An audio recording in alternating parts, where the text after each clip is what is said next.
5月8号，国务委员兼外长秦刚在北京会见美国驻华大使伯恩斯。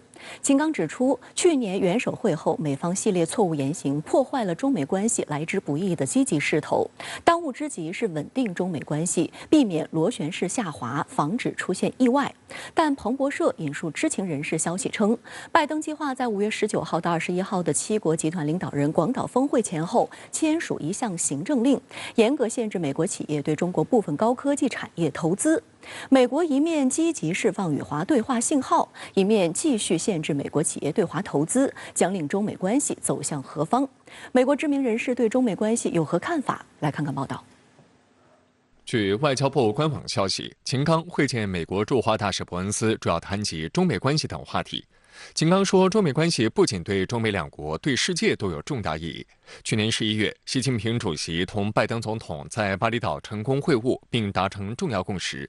但此后，美方一系列错误言行，破坏了中美关系来之不易的积极势头，双方商定的对话与合作议程受到干扰，两国关系再遇寒冰。当务之急是稳定中美关系，避免螺旋式下滑，防止中美之间出现意外。这应该是中美之间最基本的共识，也是国与国，特别是两个大国相处必须要守住的底线。中方要坚持按照习近平主席提出的相互尊重、和平共处、合作共赢的原则处理中美关系。在8号的外交部例行记者会上，针对有记者提问，国务委员兼外长秦刚上午会见美国大使伯恩斯时所说的美方系列错误言行，具体是哪些错误言行？发言人汪文斌表示，美方应当端正对华认知，回归理性，扣好中美关系的第一粒纽扣。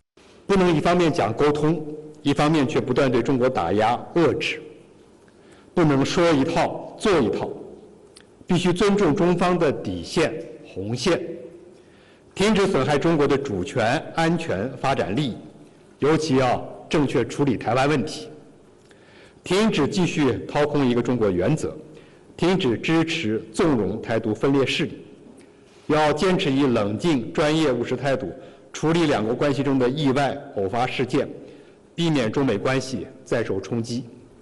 要在相互尊重、对等互惠的基础上推进对话合作。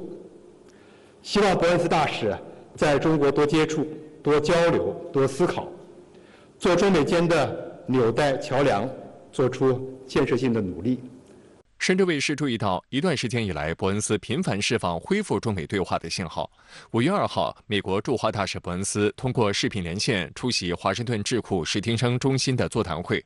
他在会上表示，中美关系仍是复杂且充满竞争性的，但美国从未打算冰冻中美关系，已经准备好与中国举行高层会谈，并希望能在这一问题上与中方达成共识。美国全国广播公司称，伯恩斯的发言是迄今为止拜登政府对华释放出的最明确的信号，显示出白宫对恢复中美对话的渴望。And I can just tell you, our view is we need better channels between the two governments and deeper channels, and we are ready to talk. And it's particularly important to do that, of course, when you've got big problems and when you have major disagreements in the relationship. 就在驻华大使积极对华示好之时，彭博社却引述知情人士的消息称，拜登计划在5月19号到21号的7国集团领导人日本广岛峰会前后签署一项行政令，严格限制美国企业对中国部分高科技产业的投资，其中人工智能、半导体和量子技术领域可能面临全面投资禁令。美文认为，此举将进一步损害两国关系。The move has been put afoot to get these investment curbs and this executive order going. Maybe not a decoupling, full-blown decoupling, but definitely a further evidence of a bifurcation. 我觉得呢，这是美国政策这个一贯的，而且就是所谓的这个小院高墙，从这个特朗普政府时期就已经开始了。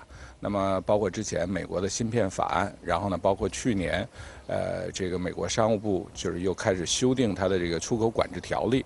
那我觉得这些一系列的这个举动呢，都是在这个中美战略竞争的背景下，那么美国所采取的这个政策，那么主要就是对中国这个高科技，特别是像芯片。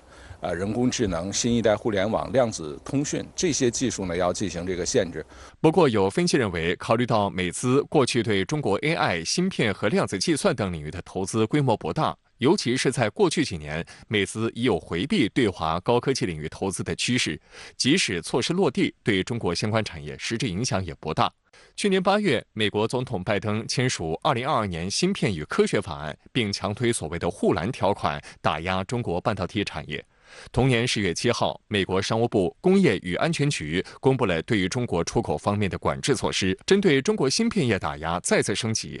其他国家和地区，如韩国、新加坡与日本的 AI 与超级电脑晶片业者，如果使用美国公司的技术、软体与设备，或者向美国出口，也将受到该禁令的钳制。美国的半导体产业对此并不乐见。不久前，美国半导体协会总裁兼执行长纽佛再次公开喊话称：“中国是最大的市场，我们离不开这个市场。”从这个经济上来讲吧，过去这个22年通过了这个修订了这个出口管制法案以后，那么实际上我们就可以看到，中国我们对芯片的这个进口，那么已经就是明显的这个下降，那么下降大概就是有4%这样的这个水平。如果你要从这个美国这个对华出口的这个角度，特别是这个高技术出口的角度，这样的话呢，它下降就会更明显。那么第二个直接的反应呢，我觉得就会影响的就是中美之间的这个贸易关系，也会影响的就是对世界这个高技术产业链和这个供应链的这个稳定吧。美国华尔街精英也普遍不愿意看到中美经贸脱钩。1年1度的投资界春晚伯克希尔哈萨维年度股东大会于当地时间6号至7号在股神沃伦·巴菲特的老家美国内布拉斯加州奥马哈举行。今年的问答环节时长约5个半小时，共48个问题。中美关系成为各方关注的重点。在过去几次股东大会上，巴菲特和他的老搭档伯克希尔副董事长查理·芒格都曾表达过中国经济取得了了不起的成就的观点。他们对于未来中国经济的发展极为看好。他俩在今年的会上认为，中美之间的紧张关系对两国都造成了不必要的伤害。99岁的芒格连用3个愚蠢来形容一切加剧中美关系紧张的行为。There's been some tension in the economic relationship of the United States and China. If there's one thing we should do, it's get along with China. And we should have a lot of free trade with China in our mutual interest. Think of what Apple has done by engaging in a partnership with China as a big supplier. It's been good for Apple and good for China. That's the kind of business we ought to be doing with China, and more of it. And with everything that increases the tension between the two companies is stupid, stupid, stupid. 巴菲特也对此十分赞同，并认为中美两国都具有竞争力，都能达成繁荣发展的愿景。两国需要友好相处，不做破坏双方关系的事。分析认为，巴菲特和芒格在股东大会上的表态，凸显了美国商界维护中美双边关系的合理诉求，也凸显了美国商界对中国经济发展的信心。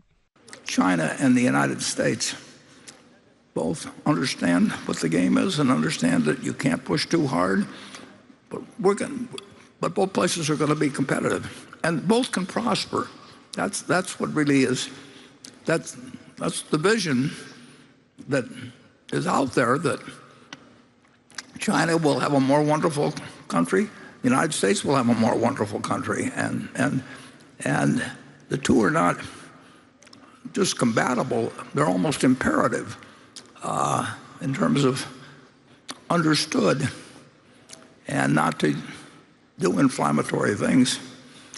我觉得呢，在美国呢，内部还是有比较理性的这个声音嘛。那么还是希望呢，就是能够通过中美之间的这个合作。那么合作本身呢，特别是经济合作本身呢，就是这个互利共赢的。那么希望，但是呢，对于美国政府来讲，它处于一个这个矛盾的状态。那么一方面呢，它要小院高墙，这个筑的这个墙扎的篱笆越来越紧，这个墙越来越高。但同时呢，它又要保证一定的这个中美经济的这个相互依赖。